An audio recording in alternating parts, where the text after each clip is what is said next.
I am Sareen Dunleavy Keenan, and I want to welcome you and thank you for prioritizing this time to be with us today. I am so excited and noticing just from the early pieces that our mood meters aren't coming into the same color family that we've seen in the past.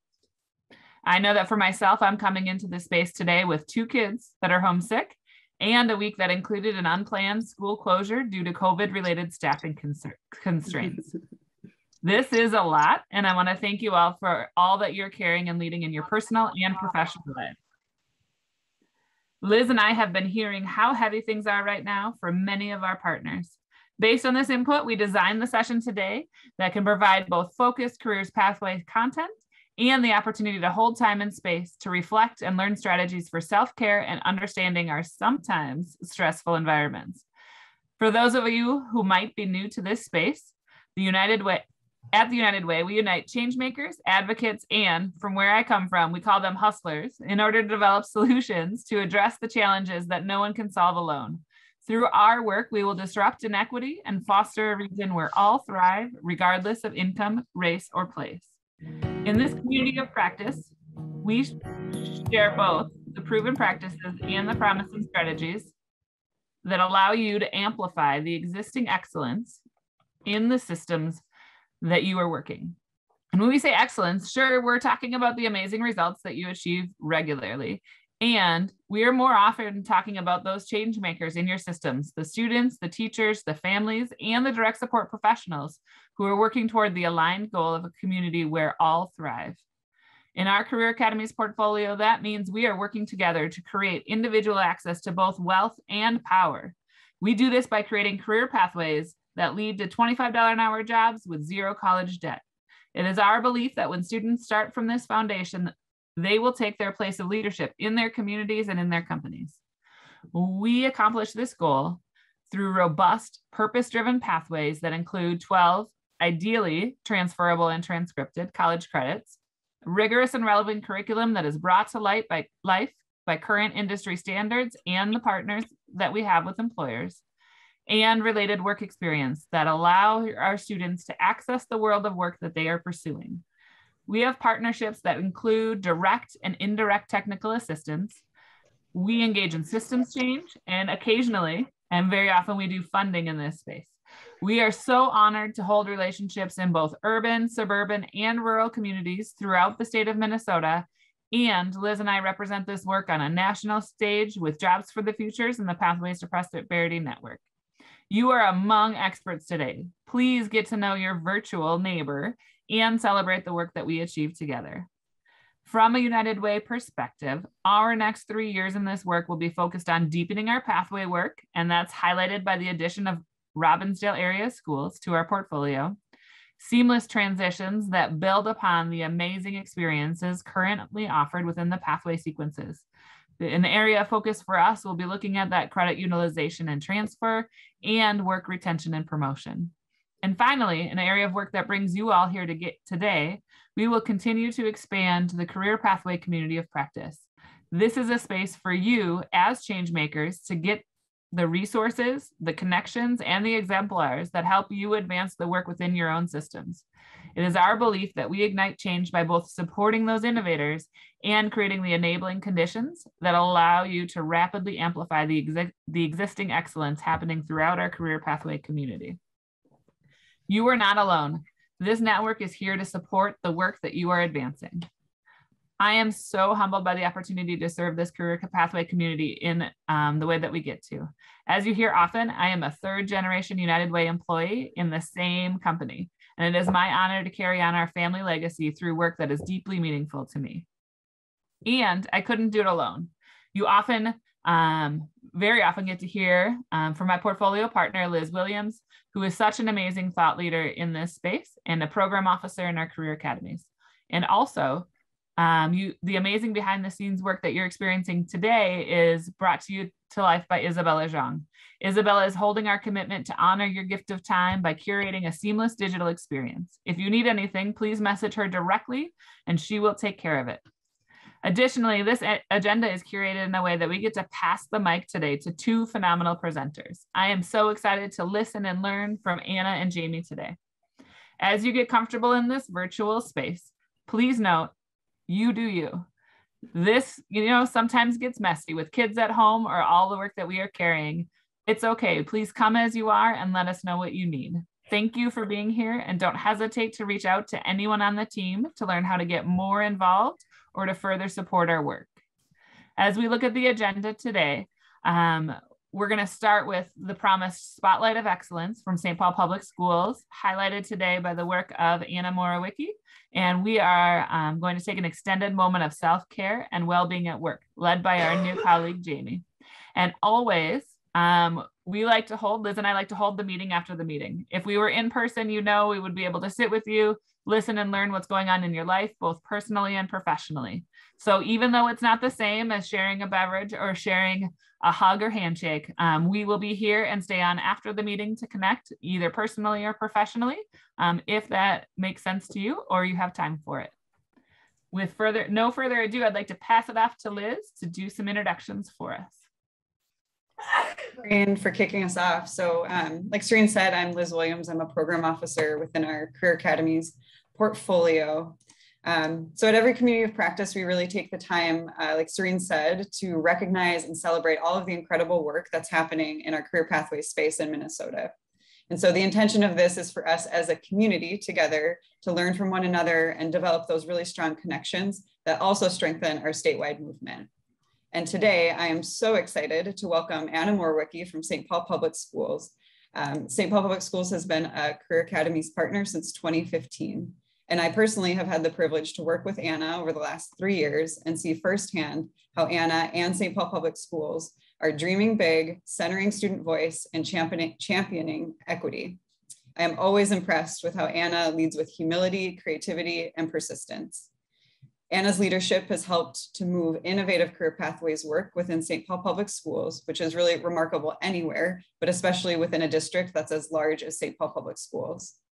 So today, Anna will share with all of us a little more about the work at St. Paul to coordinate and align career pathways throughout the district and how St. Paul Public Schools is vertically aligning these efforts with their personal learning plans.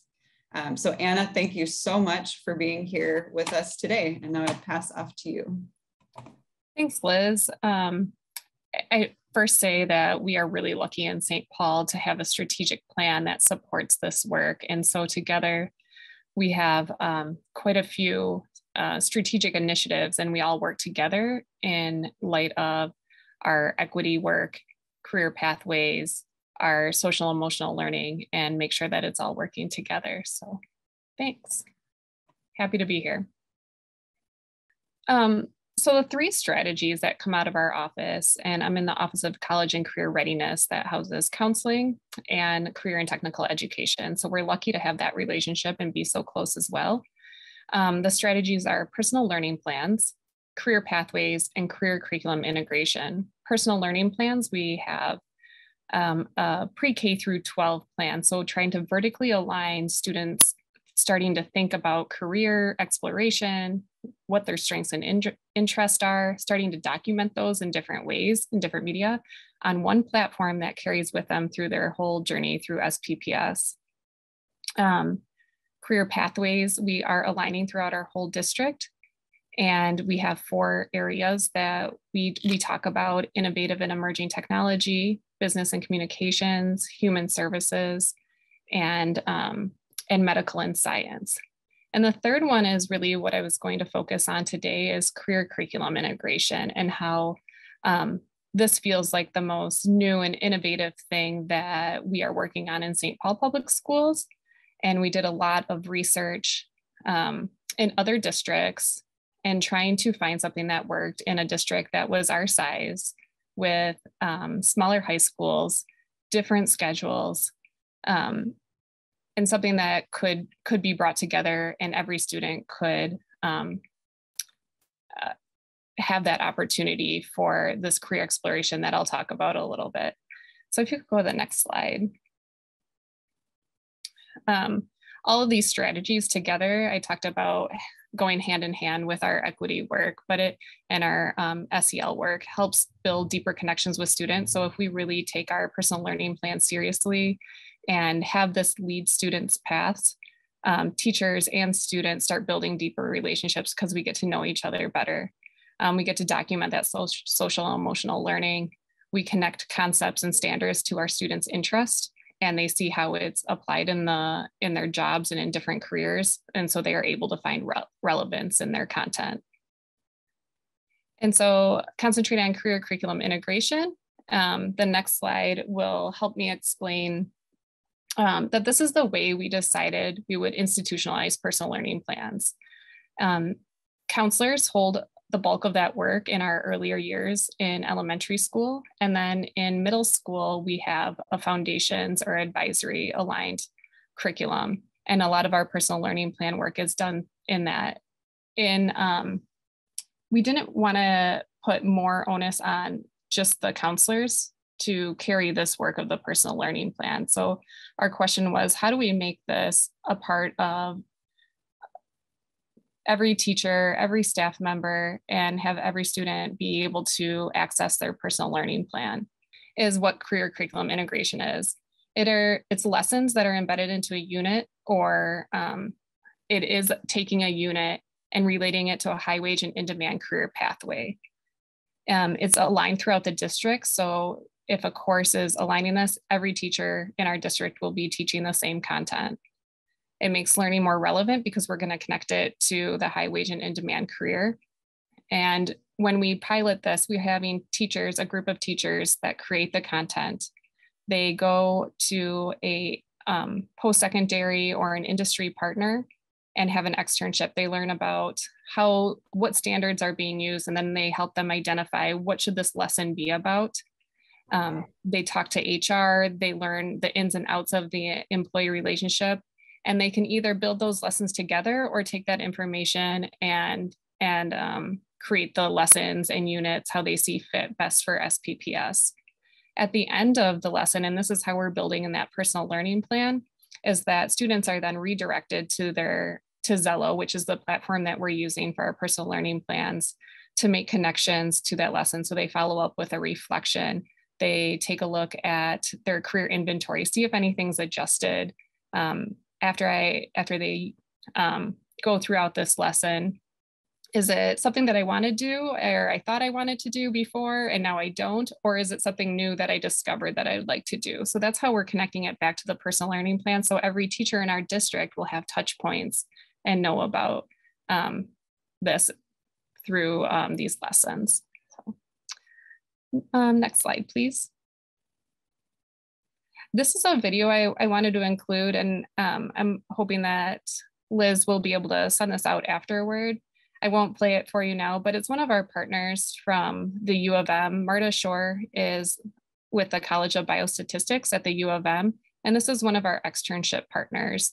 They created a lesson with our 9th grade science on air quality, and they created an app where you can find air quality. So the students are then looking at where the air quality control centers are in our neighborhoods and in our state, if there's any events that correlate with bad air quality. And it's bringing to light a underrepresented field in biostatistics too, and showing students how this is related to many different fields. But it's something that I'm learning a lot about it. It's a really interesting video. It aligns with U of M's strategic plan as well. And it was a great experience for our teachers to go through this. Their PhD students helped create this app, and they created the lesson with our teachers and are able to really show our 9th grade students the relevance of learning this and how biostatistics is involved in science. Shows that after our lessons, we had surveys after we piloted the lessons in 9th grade, and I will be remiss if I don't mention that we did pilot this during distance learning last year. And we weren't sure, like, do we go through this lesson? Do we add this kind of new platform for teachers? But when we piloted for 89 students, we were thrilled with the results, saying 100% of our students wanted all courses to make connections between their coursework and the career pathways. So that was really reaffirming in that we are doing the right work and that we need to continue doing this. And then I thought it was interesting, 60% became interested in a career they did not know about before. So does it mean that they'll go into it? We don't know, but this is part of our career exploration, our universal career exploration, making sure that every student in our district gets this experience. And they might discover that they don't want to do this. And that's just as great as kind of changing your major during high school.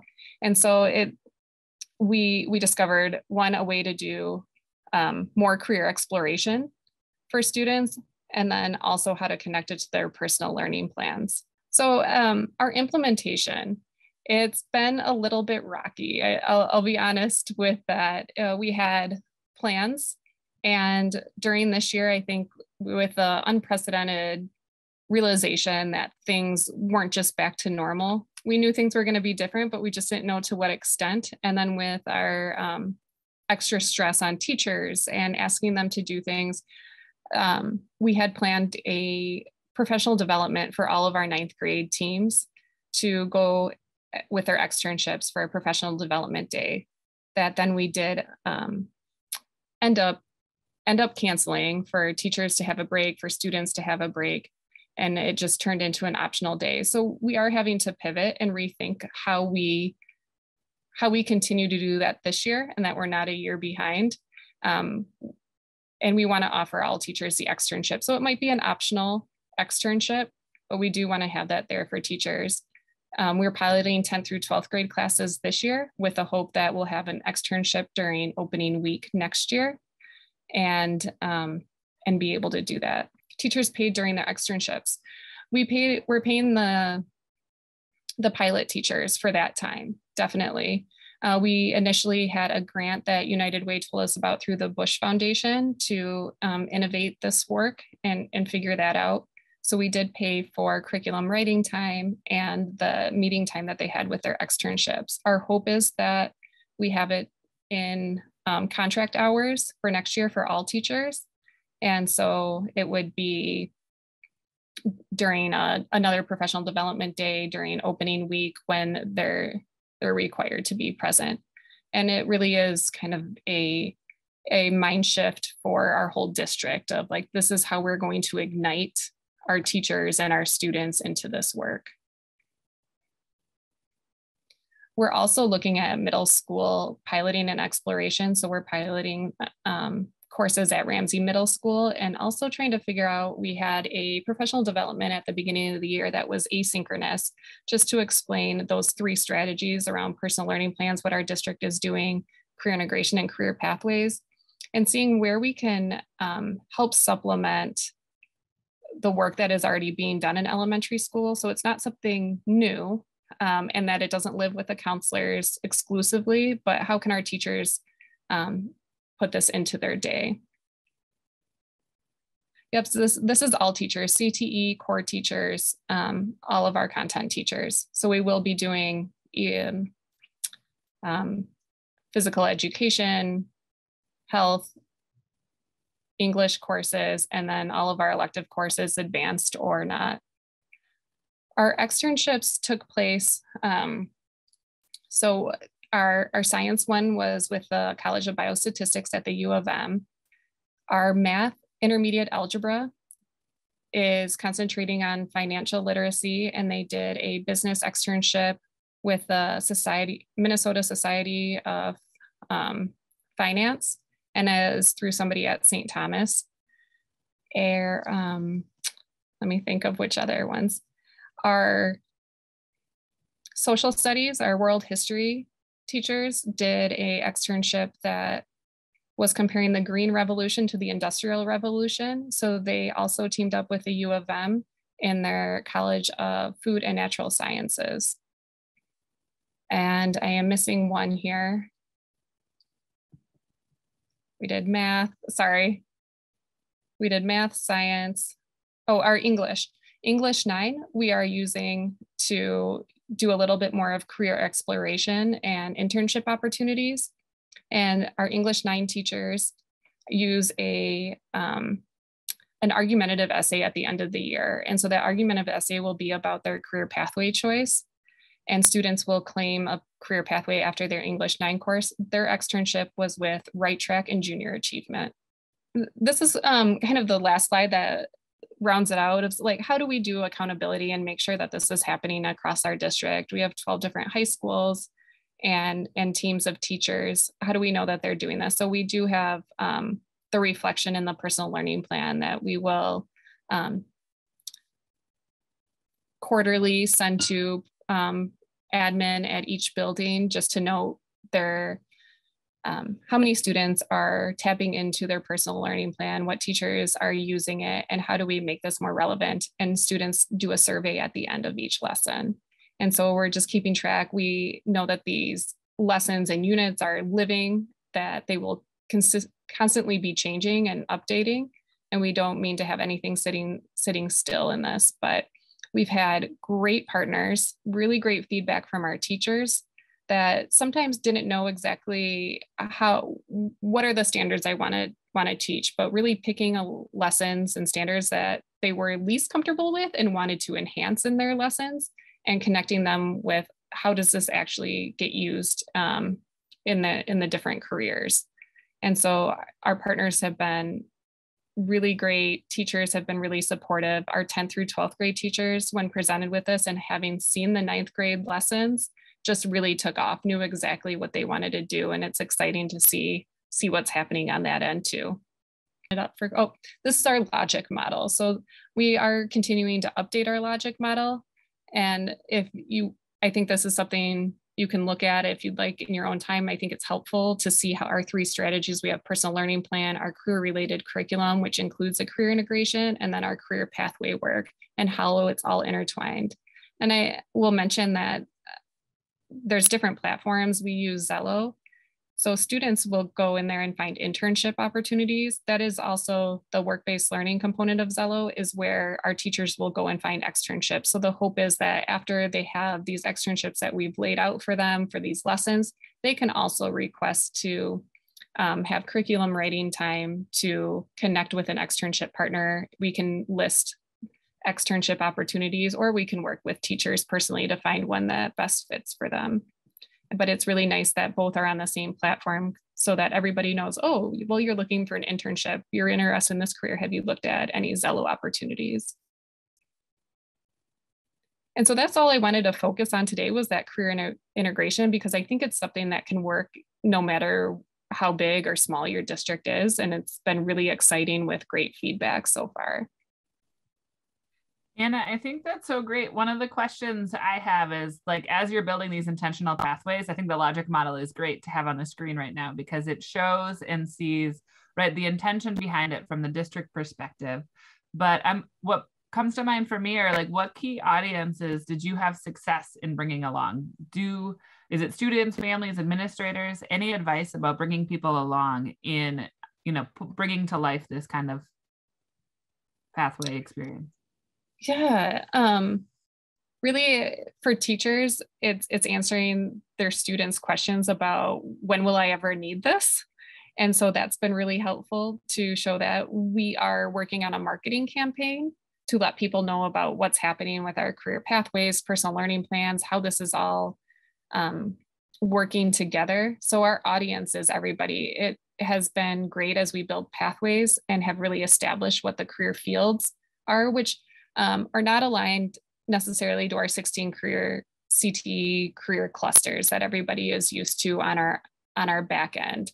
For parents and families, we try to minimize any confusion and say each of our schools is offering at least one pathway in each of these 4 fields. So no matter what school you go to, it'll be something that is close to or related to one of your career interests that you can do.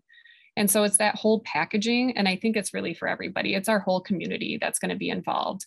And our externship partners are turning into internship partners for our students. Families are excited about the opportunities, and teachers. Thank you. My follow-up question to that is, like, do students know they're a part of a thing? Do they know they're a pathway student in St. Paul Public Schools?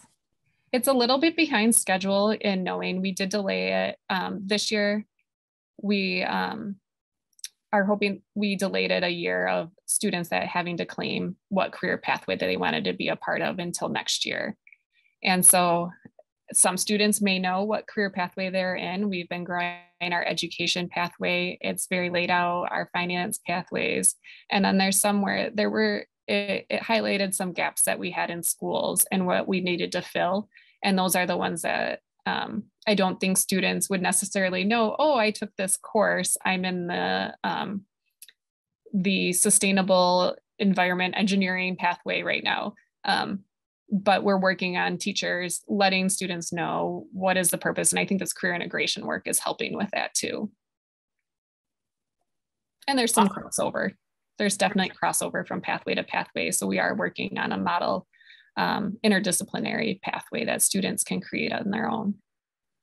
Ooh, that's exciting to hear. I think that goes along with some of the work we've heard on the national stage, from the career ladder to a career lattice, and how you do the work moving between those. So, I mean, this is clearly very innovative work, especially for a really large district. And it's a huge shift. So how have you been able to keep momentum with all of the other disruptions that have happened in the past 2 years? Like, we still continue to see excellence and progress from your team and from the district related to career pathway work. What's the secret?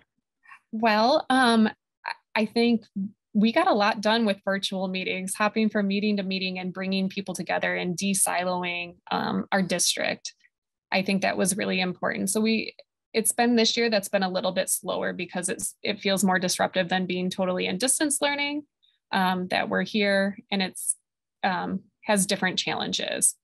We just continue to do the work. And I think that COVID gave us extra incentive to continue this work. We started a grant during the first summer of the pandemic with United Way around certifications for students, a program called Earn As You Learn. And it highlighted how much our students needed this. They needed credentials, they were engaged, they were earning money. And so the stories and anecdotes that we got from students and families just really motivates us to continue this work and show our board, show our administrators and leaders how important this is. And student surveys. We also have a lot of students that we were getting ready for college. And when we looked at the persistence data of post-secondary students, it was really eye-opening for a lot of schools. We disaggregated it from our district numbers to school numbers, and to see that let's change majors while we're in high school, opposed to students entering programs that then they decide that they're not ready for.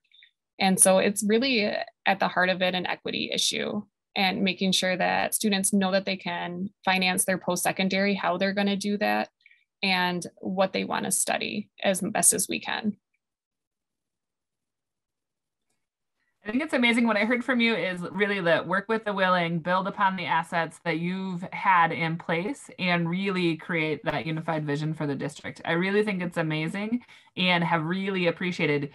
St. Paul has been a part the entire time of my career pathway journey here at the United Way, and it has been amazing to see how far you have come since 2015. So thank you for that work, and I am going to pass it on to Liz for the next part of the agenda. Thanks so much, Anna. And I think I know that there are questions in the chat, so if you want to maybe pop in there if you can. We just don't have enough time for all the questions, but I think to Sareen's question around like what's part of the secret sauce. I mean, Anna and her team are part of that secret sauce, even though Anna might never say that about herself. So thank you so much, Anna, for being here today with us. Thank you. And thanks for all the partnerships and connecting and you know, career pathway networking that you have all given us. It's been great. Thank you. Thanks, Anna. So within our community of practice, much like we just had Anna come and speak with us just now, we bring together experts in our career pathways field to share these kind of tangible strategies and to develop some of these meaningful connections. But what we also know is that education professionals are best prepared to take care of others when we have first taken care of ourselves. And I know firsthand that some of us are not experts at taking care of ourselves in this field. And so that's why we've asked our colleague and trauma-informed expert, Jamie Bonczyk, to lead our next session. So I'm thrilled to introduce my new teammate on our innovation team, Jamie Bonczyk. Jamie is an awarded early childhood education leader and was recently brought on to the Greater Twin Cities United Way as the founding program officer of the 80x3 initiative, which Jamie will speak about in just a moment. Jamie is an early childhood education leader known for creating social impact networks, change initiatives, and partnerships that create sustainable health and education outcomes for children, families, and educators. And in the short time that I've known Jamie, I have been so struck by her authenticity, her thoughtfulness, and her genuine care for people and community. So I do hope that you, as very busy people, give yourselves the gift of this time and space for reflection.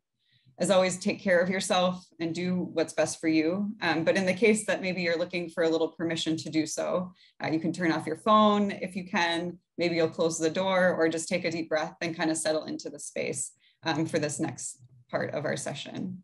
So Jamie, thank you so much for being here with us today and joining our community of practice. Thank you, Liz, for that very warm welcome. I'm honored to be with everybody here today. Up until just a couple of months ago, I was a career educator and leader, and now have transitioned into this work, as Liz said, with the 80x3 initiative. And, you know, I would say, Liz so graciously called me an expert. I would say I am continuously learning on this journey with all of you about what it is that we can do. But I do think a lot about what is the intersection between the work that I am doing and the work that you are all doing. And in the context of 80x3, the future readiness of our workforce and our wealth builders really comes from the ability to be curious. And curiosity, I've been told, can be a privilege. And that quote comes from Dr. Bruce Perry, who co-authored a book called What Happened to You with Oprah. And Brene Brown had them on a podcast, and they have a new book out. But it's really thinking about how do we help children and families be ready for opportunities that present themselves in this space. So my why, like, why do this work? Why be here with you? Why do I care about educators? My why starts as really trying to figure out the experiences that I had that made me a very successful educator, but they also sometimes came with a price, because I, like many people who go into the education field, felt like, oh, I need to do this work because somebody needs to be there for the children, because where were the adults for me? In my case, there just weren't a lot of focus on what was going on in early childhood mental health in the 80s and 90s. These two pictures that you see are just two examples of many, many times where I was left for long periods of time in hospitals by myself. And to quote another trauma researcher, this time Dr. Gabor Mate, it's not necessarily what happens to children, it's when we leave them alone with the hurt. So that being said, I think a lot about the way that we prepare children and families to be successful, starting with our very youngest learners all the way up through high school education. And what happens with trauma is that oftentimes it happens in relationship, and then relationships can also help us heal. And I know that educators play a huge role in how forming relationships with children and families and helping them to be their best selves. And so I'm going to introduce you in this next slide to somebody who has been a relationship healer with me, is my sister-in-law, Summer, who happens to be a McAllister ceramics professor, but she's also a meditation teacher. So we're going to open with a grounding meditation that she so graciously recorded for me to use with educators.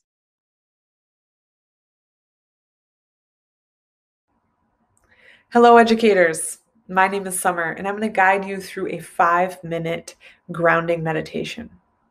And for this meditation, we're going to use a technique called the body scan. And it's something you can do anywhere. I'll name different parts of the body, and I want you to notice those places.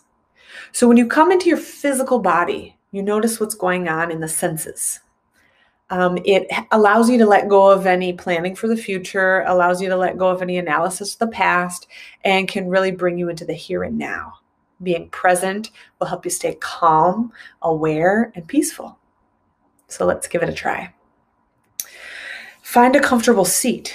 Likely you're sitting in a chair, so sit at the very edge of the chair with your feet firmly planted on the floor. Sit up nice and tall and allow your shoulders just to relax. And close your eyes. Now, if you're not comfortable with your eyes closed, that's okay. You can keep them just cast down at the floor in front of you. So with your eyes closed, you might just start to notice the physical body. What parts of your body make contact with the chair or with the floor? Now take a deep, slow breath in through your nose. And then sigh that breath out through the mouth. Let's try that again. Deep, slow breath in through the nose. Let it go with a sigh. And one more time, deep, slow breath in. This time, release a little sound on the sigh. Good. And as you begin to settle into your seat, be sure your posture is confident, is upright, but without any tension. So the shoulders are relaxed, the jaw is relaxed, and your hands are relaxed, either in your lap or resting on your knees.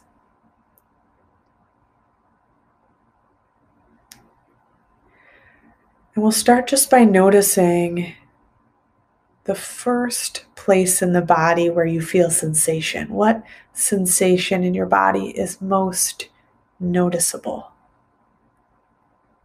And maybe it's an area where you feel pain or discomfort. And you don't need to try to change or push away the pain or discomfort. Just notice it.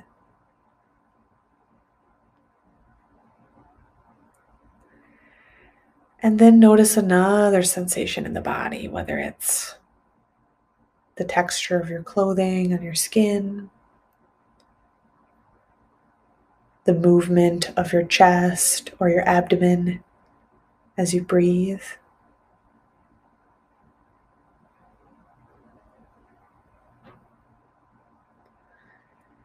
Now bring your attention down to your feet and feel your feet in your shoes. Feel the soles of your feet.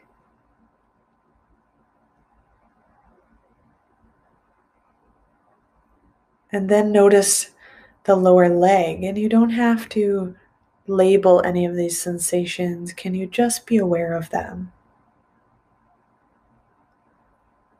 Bringing a sense of curiosity to each area, to each sensation. Notice now your knees.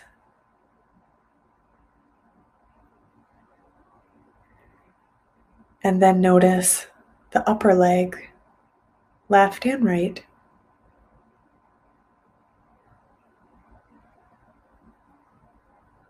Bring your attention now up to your hips, your pelvis, your abdomen.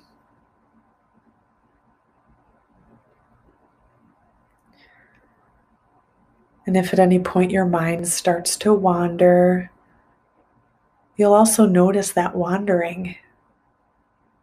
You'll notice that distraction, but instead of following the distraction, just let it go and bring your attention back to your hips and your abdomen. Notice your chest, and then also the back of the body, the upper back, the lower back. Notice your shoulders, and then your arms, the upper arm, the elbow, the lower arm, and the hands.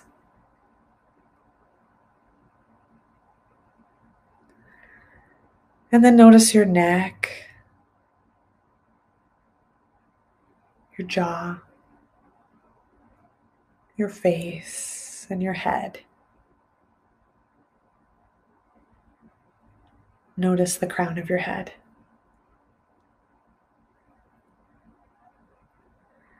And then, can you feel your whole body? Feel the space that your body fills. You might even feel the subtle movement as breath comes in and out.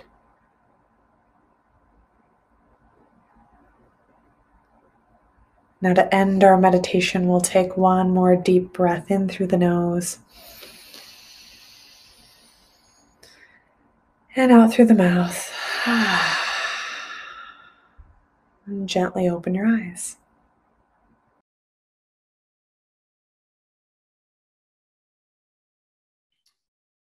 So our presentation today is going to go through the circle of concern, the circle of influence, and the circle of control that Stephen Covey wrote down in 1989 with the 7 Habits of Highly Effective People. And the point is not to make you any more highly effective than you already are. I'm sure you're all amazing as you are, but it does give us a framework. And I love a good framework because for me, it provides predictability and stability for my brain. And it helps me to follow that point that he had wanted in that book about being proactive and really focusing on what do we have control over in our lives, what can we influence, and then what are we ultimately concerned about and need to figure out what it is that we can act upon for that. So Isabella, if you can go to the next slide.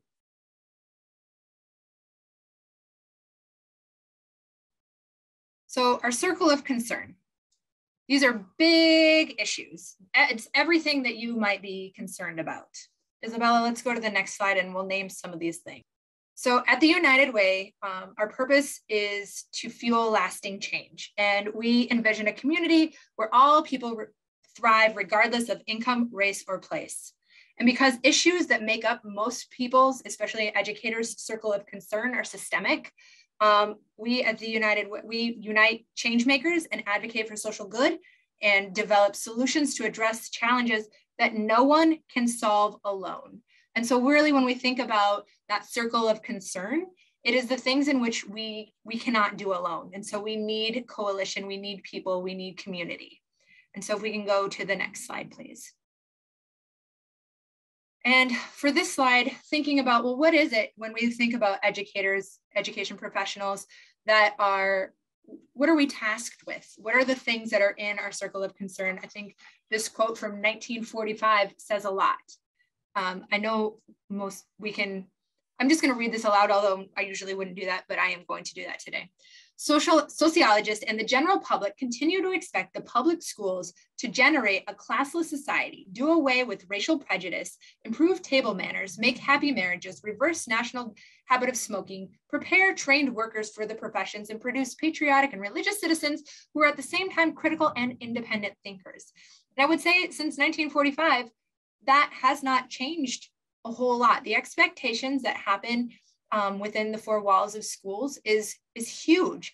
And it is not just schools, it's our collaborative partners that work in childcare, it's our collaborative partners that work in after school programs. And we have a lot of these same expectations, but it's the how and the why. And I think that this community of practice is a very beautiful example of, well, how are we going to achieve these things? It's not that they don't need to be resolved, it's that how are we going to do them with the resources that we have?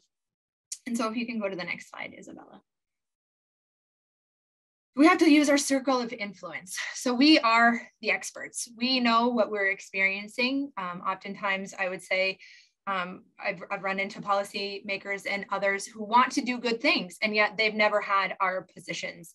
They haven't been in the classrooms with the children. They haven't experienced the same level of that deep empathy that we experience in classrooms when we're really feeling what is happening with children. And so our circle of influence, who can we work with to pull down the things from our circle of concern are our coworkers, the parents that we work with, our personal and our professional networks, and also the students themselves. Students are incredible, even our youngest learners, even our very youngest learners are becoming much more savvy at communicating their own needs, their own boundaries, and how to really hold up each other. And it's really inspiring to see what is happening from our youth. Can we switch to the next slide, please? And so when we think about our colleagues, what is a colleague? A colleague is a person that you work with in a profession. And when we think about education professionals, that's everything from our building engineers and our janitorial staff and our superintendents and our bus drivers and our paras and our educators and everybody, thinking about how do we pull in all of the people that we can to work together to address what is happening within that circle of concern. And really, the larger our networks are, the more resourced we are. The resources that I think about are not just financial resources, their time, their talent, their energy. And so if we can switch to the next slide. So our professional networks mean a lot. Part of that is because there are so many people, when we think about the institutional memory that happens within organizations about that been there, done that, right? Like sometimes we can feel maybe a little bit jaded about been there, done that, but oftentimes what a professional network allows us to do is extend our community of practice and think about reflecting back on our own practice. Are we meeting the needs of ourselves? Are we meeting the needs of our colleagues? And are we meeting the needs of our students? And sometimes you might need to connect with somebody who's outside your school building to really be able to have that reflection, because oftentimes the people that you are working directly with, they're in that same, right now, I think education feels a bit like a crisis. They're in that car crash experience with you. And so sometimes you need to have that reflective practice partner who is outside of your four walls to think about, how do we stay in this? How do we stay engaged? How do we become, inspiring? And all of the kind things that were said about Anna and her colleagues is we have to have networks. We have to have personal and professional networks that help us help ourselves be well and show up for students, because they need us. And so if we can go to the next slide, I'm going to read a poem, and then we are going to reflect back on that in some small groups. So this particular poem comes from Margaret Wheatley, and it is called Turning to One Another. There is no power greater than a community discovering what it cares about. Ask what's possible, not what's wrong. Keep asking. Notice what you care about. Assume that many others share your dream. Be brave enough to start a conversation that matters. Talk to people you know. Talk to people you don't know. Talk to people you never talk to. Be intrigued by the differences you hear. Expect to be surprised. Treasure curiosity more than certainty. Invite everybody who cares to work on what's possible. Acknowledge that everyone is an expert about something. Know that creative solutions come from new connections. Remember, you don't fear people whose story you know. Real listening always brings people closer together. Trust that meaningful conversations can change your world.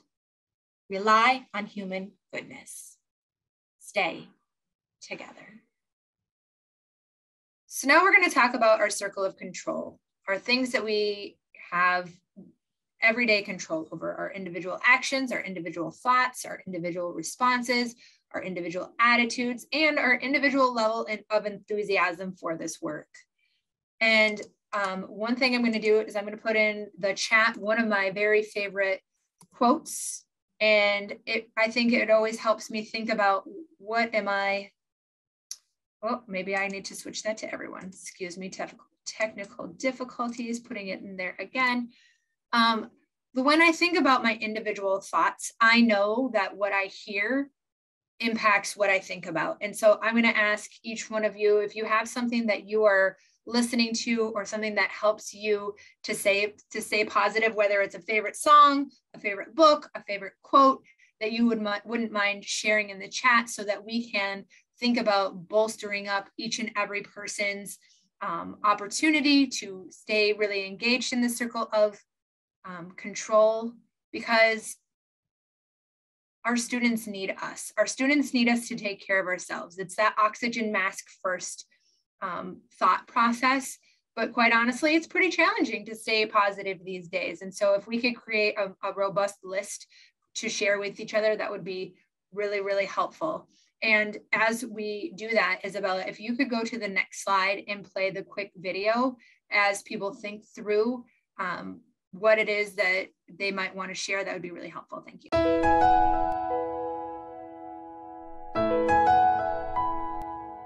Are you exhausted? Emotionally exhausted? Lots of people are, no matter what they do each day. Did you know there's something you can do about it?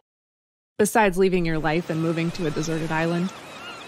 Twin sisters Emily Nagoski and Amelia Nagoski wrote a book about it. In it, they start with stress. According to Emily and Amelia, a stressor is anything that you feel could cause you harm. Anything you can see, hear, smell, taste, touch, or even imagine. Stress is the shift in your body when you encounter a stressor. Everything focuses on helping you survive. Your heart rate, breathing, muscles, and attention all center on the threat. This reaction is a stress response. Two common stress responses are fight and flight. Say you encounter a lion. You run. All those stress responses help you run fast. You run toward others who can help you, and together you fight the lion. Your stress responses help, and your body says go. Freeze is also a stress response, but this one is different. If your subconscious knows that you're too slow to run away or too weak to fight, you play dead. You shut down. Even if your brain is telling you to run or fight, your body says stop. Say you have an unusually busy day. You shuffle demands and priorities and let some things go. Those stress responses help.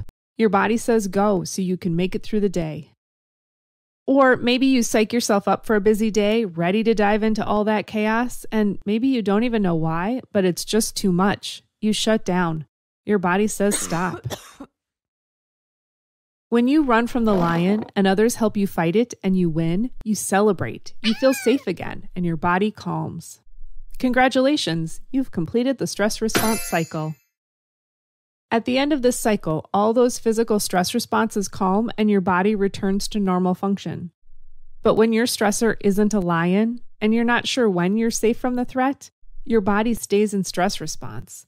In fact, it may get stuck there. There are 3 types of reasons we get stuck.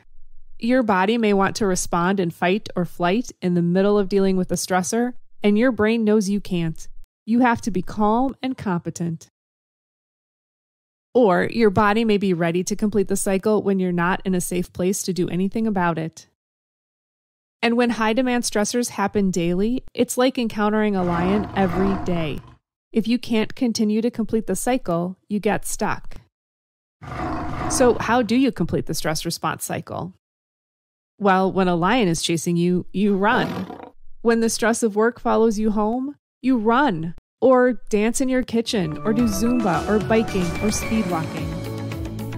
Emily and Amelia say that physical activity is the single most efficient strategy for completing the stress response cycle, for 20 to 60 minutes each day. Other ways to complete the cycle include breathing, positive social interaction, affection, laughter, a big old cry, and creative expression. It's also helpful to reframe what being well actually means. It does not mean always feeling safe, calm, relaxed, and without worries.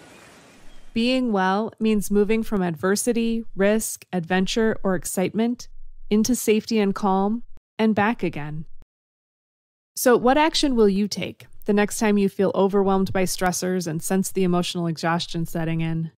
Because wellness is not a state of being, but a state of action. You can learn more about stress, its effect on your body, and how to manage it in Burnout, The Secret to Unlocking the Stress Cycle by Emily Nagoski and Amelia Nagoski.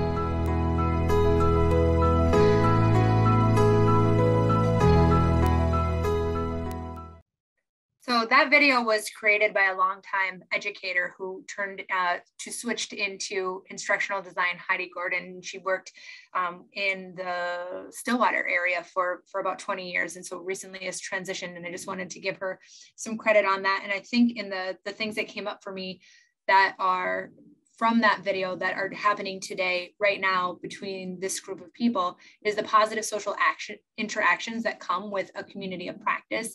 And then also our opportunity to take some time for ourselves and do some deep breathing. And I want to highlight a couple of things about emotional self-care as we still have some time.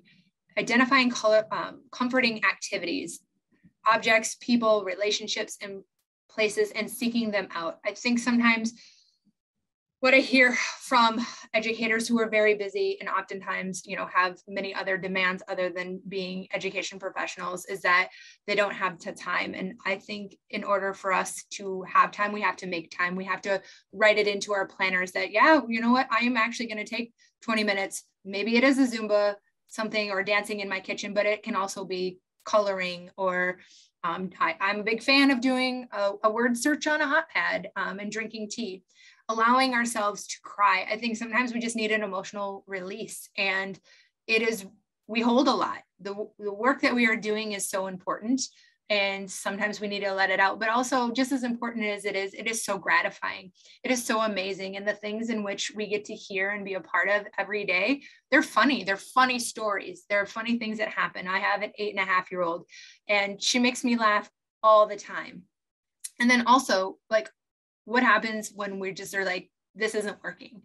And I think that is when we need to take things into our own hands and do some things like educate and inform those who are making the decisions that impact our jobs.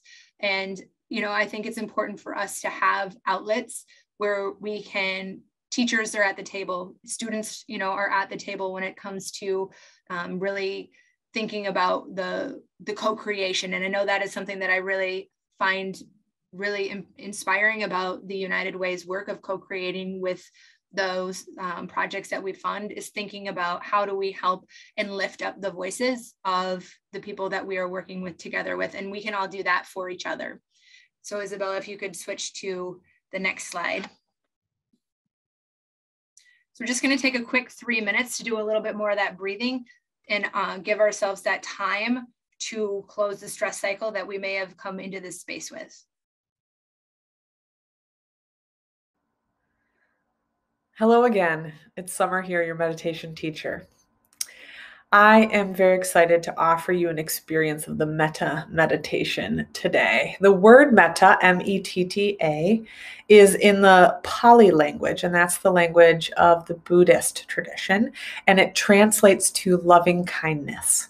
It is one of my all-time favorite meditations, and what you'll do is I'll guide you through some different levels of visualization where you think about first someone who it's very easy for you to love, and then maybe someone you have a little more difficulty with, someone who's more challenging to feel compassionate towards. And then you'll direct your attention towards yourself. And then finally, you'll direct that metta meditation to all beings everywhere without exception. So it really has everything you need wrapped up in this one meditation. And it's this beautiful expression of caring for yourself so that you can care for others and care for your community and care for the whole world. So it's a general expression of compassion all around. So we'll practice this meditation with the eyes closed if you wish, but if that's uncomfortable for you, of course, you can keep your eyes open and just cast your gaze down at the floor in front of you. So we'll start just with a deep breath in to calm the body and mind. So in through the nose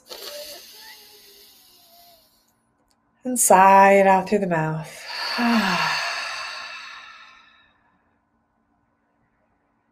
And with your eyes closed, allow your body to be soft, relaxed.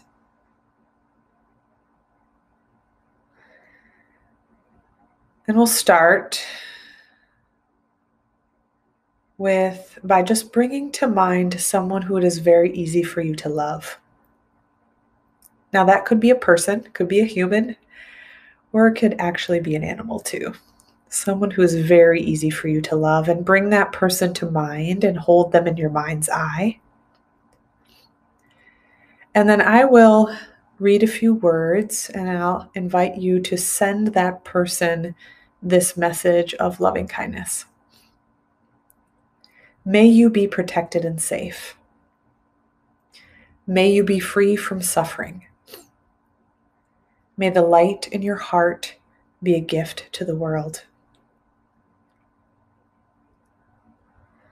Now bring to mind someone who it's a little more difficult for you to feel love or compassion for. Someone who challenges you. Picture that person and hold them in your mind's eye. And send that person loving kindness with these words. May you be protected and safe. May you be free from suffering. May the light in your heart be a gift to the world. Now direct your attention to yourself and hold yourself in your mind's eye and send yourself that metta meditation. May I be protected and safe. May I be free from suffering. May the light in my heart be a gift to the world. Now take into your mind's eye all beings everywhere without exception. All beings. And send all beings this metta meditation of loving kindness. May we be protected and safe. May we be free from suffering. May the light in our hearts be a gift to the world.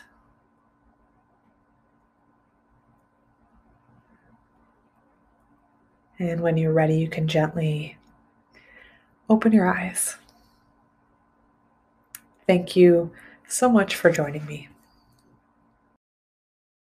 I want to thank you all for taking the time to be here together, for honoring each other, for honoring yourself, for holding space for what you need, what you know your colleagues need, what you know our field needs, what you know our students need. And just, breathe it in and hold each other up, because you're my kind of people. And I know that we all need to, really be here together during this time of real challenge for our students, our families, and our field. We also have upcoming community of practice dates for you to put on your calendar right now. You'll, of course, get the Eventbrite and get the reminders. But if you want to prioritize that time, February 22nd and April 26th, both from 2 to 3:30. And in that space, we want to be able to make sure the agenda reflects what it is you want to talk about. As we have shared, this is a network of ideas and opportunity. So if you want to be featured as the Changemaker Spotlight, or if you have a topic that you want us to dig into and find those experts and bring them to this space, please let us know. In the chat, Liz will drop a Jamboard, which has some ideas and some provocations to get you to think about it and provide that information to us wherever you need. And let us know. Again, if you want to nominate yourself to share that space, please let us keep that in mind. And remember, as that closing meditation had, really sending those feelings out for those folks like you all who help advance that work and who we always hold dearly, for those folks who sometimes get in the way and impede progress, but still sending them that loving kindness. And for every being here, what a phenomenal reminder to head into the month of December, holding that loving kindness for everybody in our network.